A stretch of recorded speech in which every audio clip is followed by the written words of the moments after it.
নমস্কার বন্ধুরা, আপনারা যারা আমার ভিডিও দেখছেন আশা করি আপনারা সকলেই প্রাথমিক টেট পাস 14 কিংবা 17 কিংবা 22। আপনাদের লক্ষ্য নিশ্চয়ই প্রাথমিকের শিক্ষক হওয়া।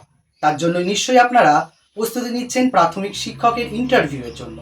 জানেন কি, ইন্টারভিউর অ্যাপটিটিউড টেস্ট অর্থাৎ ডেমোতে 5 নম্বর। এই 5 নম্বর আপনি পাবেন কি করে? তার গোপন ব্রহ্মাস্ত্র অর্থাৎ 5টি মন্ত্র আমি বলবো। বর্তমানে আমি একজন নবনিযুক্ত প্রাথমিক শিক্ষক। আমি নিজেও পেয়েছি 5-এ 5। কিভাবে পেয়েছি 5-এ 5 সেই গোপন 5টি মন্ত্র আমি বলবো আজকের এই ভিডিওটি। না টেনে সম্পূর্ণ দেখুন। নমস্কার বন্ধুরা, তাহলে এবার বলে ফেলি মন্ত্র 1 অর্থাৎ সেই গোপন ব্রহ্মাস্ত্রটি। মন্ত্র 1টি হচ্ছে, আপনি বেছে নিন বাংলা, অঙ্ক, ইংরাজি এবং পরিবেশের কতগুলি ডেমো, একটি নয় একাধিক ডেমো, পারলে 10-12টি ডেমো আপনি তৈরি করে নিন। প্রত্যেক দিন বাড়িতে আয়নার সামনে আপনি নিজে পড়ান, তাহলে আপনার কিন্তু ডেমো আরও সুন্দর হবে। একটি ডেমো নয়, মনে রাখবেন ডেমো কিন্তু 3 থেকে 4 মিনিটের ভিতরে তৈরি করে নিয়ে যান, যাতে সম্পূর্ণ বিষয়টি আপনি উপস্থাপন করতে পারেন। এক্ষেত্রে আপনার ইন্টারভিউ, আপনার ডেমোতে আপনার স্টুডেন্ট হবে কিন্তু যে স্যার বা ম্যাডাম আপনার ইন্টারভিউ নিচ্ছেন তারাই হবে আপনার স্টুডেন্ট। এক্ষেত্রে কিন্তু আপনারা অনুমতি নিয়ে নেবেন সেই স্যার বা ম্যাডামদের। আচ্ছা, এবার তাহলে মন্ত্র 2। মন্ত্র 2 কি? বাচনিক ভঙ্গি। আপনার কিন্তু বলার ভঙ্গি পাল্টাতে হবে। মনে রাখতে হবে আপনি কিন্তু প্রাথমিক বিদ্যালয়ের শিক্ষক হতে চলছেন এবং আপনি কিন্তু পড়াতে চলছেন ছোট ছোট বাচ্চাদের। বলার স্বর পাল্টাতে হবে। আপনি বাচ্চাদেরকে যোগ বিয়োগ পড়াচ্ছেন, কিভাবে বলবেন? এই দেখো, এটা 1, এটা 2। এই রকম ভাবে কিন্তু কখনোই বলবেন না। কিভাবে বলবেন? এই দেখো, এটা কত? এটা 1, এটা কত? 2।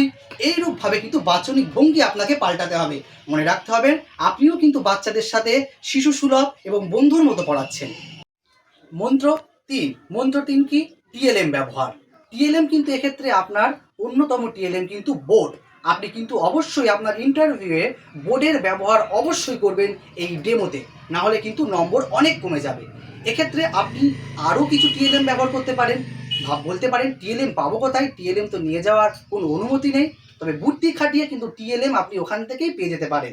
যেমন আমার কিন্তু ডেমো ছিল সূর্যগ্রহণ। এক্ষেত্রে আমি যে নির্দিষ্ট চেয়ারে বসেছিলাম সেই চেয়ারটি অনুমতি নিয়ে আমি চেয়ারটিকে ওনাদের সামনে বলেছিলাম এটি সূর্য, এবং আমি পৃথিবী হয়ে তার চারিদিকে ঘুরে কিন্তু দেখিয়েছিলাম। এই রকম ভাবে কিন্তু আপনারা টিএলএম ব্যবহার করতে পারেন উপস্থিত বুদ্ধি খাটিয়ে। এবং মনে রাখবেন বোর্ড ওয়ার্ক অবশ্যই করবেন। মন্ত্র 4। মন্ত্র 4 কি হবে? আপনি যে নির্দিষ্ট ডেমো দেবেন তা কিন্তু হবে 5E মডেল, এবং যে স্কিলগুলো আছে তার উপরে নির্ভর করে। অবশ্যই 5E মডেলে কি আছে? এঙ্গেজ আছে, এক্সপ্লোর আছে, ইলাবোরেট আছে, এক্সপ্লেইন আছে এবং ইভ্যালুয়েশন। এই 5টি টপিক কিন্তু আপনারা ভালো করে বুঝে তার উপরে ডেমো নির্ভর করবেন। এছাড়া যে স্কিলগুলো আছে সেগুলো করবেন। মনে রাখবেন আপনার শ্রেণীর শিখন কিন্তু হবে শিশু কেন্দ্রিক শিখন, অর্থাৎ সম্পূর্ণ শিশুর উপর নির্ভর করে, এবং হবে হাতে কলমে প্রয়োগের মাধ্যমে শিখন, সমন্বিত শিখন এবং আনন্দময় শিখন। মন্ত্র 5 এবং এটা শেষ ব্রহ্মাস্ত্র মন্ত্র। মনে রাখতে হবে আপনি যে বিষয়ে ডেমো দিচ্ছেন সেই ডেমো রিলেট কিন্তু অনেক প্রশ্ন আপনাকে তৈরি থাকতে হবে। ধরুন আপনি রবীন্দ্রনাথ ঠাকুরের কোনো কবিতা পড়ালেন, সেক্ষেত্রে রবীন্দ্রনাথ ঠাকুরের জীবনী, উপন্যাস, নানাবিধ বিষয় কিন্তু আপনাকে জানতে অবশ্যই কিন্তু হবে।